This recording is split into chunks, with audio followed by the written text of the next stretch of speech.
What's your name, sir? Mitch Abraham. I'm from formerly from Vandergrift, Pennsylvania. Now I just moved to Delmont. Well, Mitch, I see your sweatshirt says DMC, and kind of a Back to the Future sort of, named right? after one of the greatest car guys in the world, John DeLorean. Right. Famous for the first guy to come up with the concept of a muscle car, the Pontiac GTO in like 1959. So it took some years before they came to fruition, didn't it, the GTO? And then he went on his own after he left General Motors as their head and started his own company called DeLorean Motor Company. Right. And I was so fascinated by this car that I ended up buying one. It was really ahead of its time, wasn't it? Absolutely. Body-wise and everything. Attell Design from Italy was one of the major designers of the great look.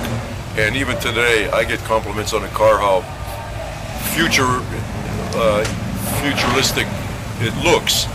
And the car also has other future concepts. It's made of stainless steel that no other company ever thought of doing. And he put so many things as far as safety factors into the car. And it ended up being a promotion on one of his brochures, Car of the Future. Buy it now. And that's where the movie name came from. And then the movie came around, Back to the Future, and they used the DMC-12 is the model that they came up with. They used the DMC-12 in that movie. Created all kind of things with a flex capacitor and all kind of lighting to make it look a little different than my stock car. But it was been the best thing for the car ever. Well, it was the sort of the advent of the concept that was forgotten and is being revived now, I think, and that is a fast car, performance car. It had bigger back tires than front tires, and it was light Very and sweet looking, aerodynamic, and was economical by comparison. That concept is being revisited now by all the major companies are trying to do that. The engine that the DeLorean bought at the time was considered state-of-the-art, overhead camshaft, V6, and it was a PVR, which meant Peugeot, Volvo, Renault, and it put out about 140 horsepower at the max, but which was okay in its day. Now, present standard, an engine of that size, with what people know about engine building today, it would probably be equivalent to 300 horsepower, because a modern Cadillac or Camaro or with that engine size, the improvements are just considerable. Oh, they are, and you see Buick with a turbocharged 4, and in fact the Impala comes standard with a 4-cylinder. Yeah. That makes like to have that in the DeLorean. Yeah. Oh, yeah. Horsepower. But tell me a little bit about the car. When you obtained it, and there has to be a story with it. I visited a friend of mine in Northern California, and he just bought a brand new '81 DeLorean, and we went for a ride, and I just fell in love with that thing. So the time I got back to Western Pennsylvania, within another year, I happened to be up in Newcastle at Phil Fitz Ford Lincoln Mercury, and Phil was a dealership for DeLorean, and I pulled into the lot, bought one on the spot. He let me drive several of them because they had the black interior, automatic, this or that, and I finally decided on the one, and they prepared it, and a couple of days later I came back and picked it up, and it's been relatively trouble-free. I've had a few little issues, and they've set up service centers throughout the USA, and they've rebuilt the factory. It's a brand new facility in Houston, Texas, so parts are no problem to get a hold of, and service centers are also throughout the USA. And I sent my car to the PJ Grady Company in Long Island, New York, and it's a complete service center, and they went through all of the upgrades, updates, improvements, and they had the car for several months, and then they returned it back to me, and it's been pretty damn trouble-free ever since. If I need a part, which I've upgraded on my own, some struts for the doors or some switches. I do that too. I'm a good mechanic. But the thing I remember the most, I was watching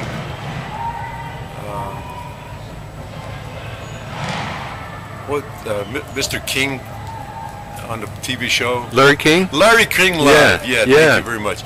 And John DeLorean happened to be on that evening. I called up Larry King Live. I told him who I was. I owned a DeLorean. He put me right through to Mr. John DeLorean. We had about a 10 to 15 minute chat right on TV live. I was thrilled. And what we ended up talking about, he promised to establish a service center even though the company was going out of business. We didn't talk much about the problems that he was involved with, but he was exonerated of all those charges. Yeah. And I was so glad to hear that. And his promise came true that throughout the USA, now we do have service centers for parts and service. And I got to talk to John DeLorean. And then a few years ago, before he passed away, he put on a seminar in Cleveland, Ohio. Caught that too. And it was done with his daughter. And unfortunately, he passed away a couple years ago, and sick and very poor. Does anybody own the name or the company? Could it be revived?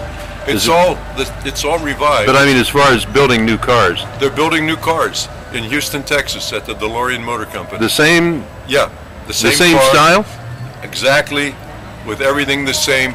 However, you'll have probably 2013 specs now, and I would guess probably even they've installed airbags into the steering wheel and into the passenger, dashboard. In some calls that I made to them, I gave them a suggestion: put a better engine under the hood.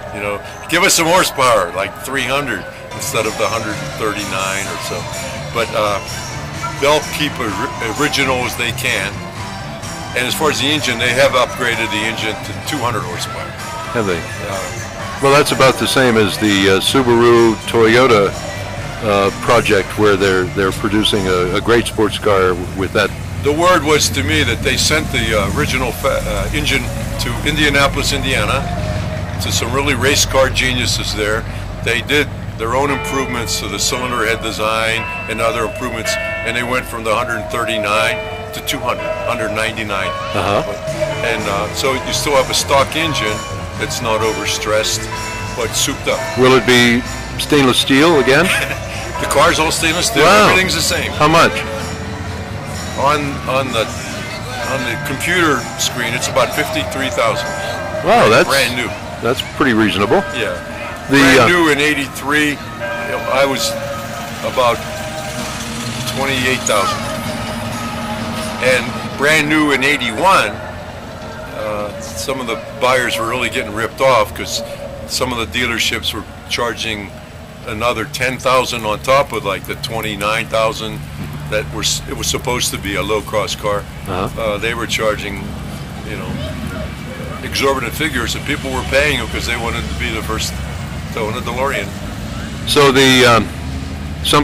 there's going to be a group of dealerships that will sell these, or do you have to go to the company, the factory? You have to go to DeLorean out of Houston to buy a new one. I see. But you can go to the other ones. PJ Grady is where I dealt with in Long Island. There's a DeLorean one in Los Angeles, California. There's another center down near Miami. And throughout, I don't know any of the other, but there's other locations, but I just know of those. But you can buy a car there, reconditioned trade-ins or reconditioned used ones but brand spanking new Houston. Are you active in a DeLorean owners association out or of something? Southern California, Costa Mesa, California. There's a DeLorean Club of America. I've been a member of that since probably around '84 or '85. You're active in that? Just through mail. They send me newsletters and DeLorean magazine, and they have annual car rides throughout different parts of the country once a year. And about 3 years ago, they actually had one at the factory in Dublin. And if you had the time and the money, you could actually take your car to England and then to Ireland and do a car.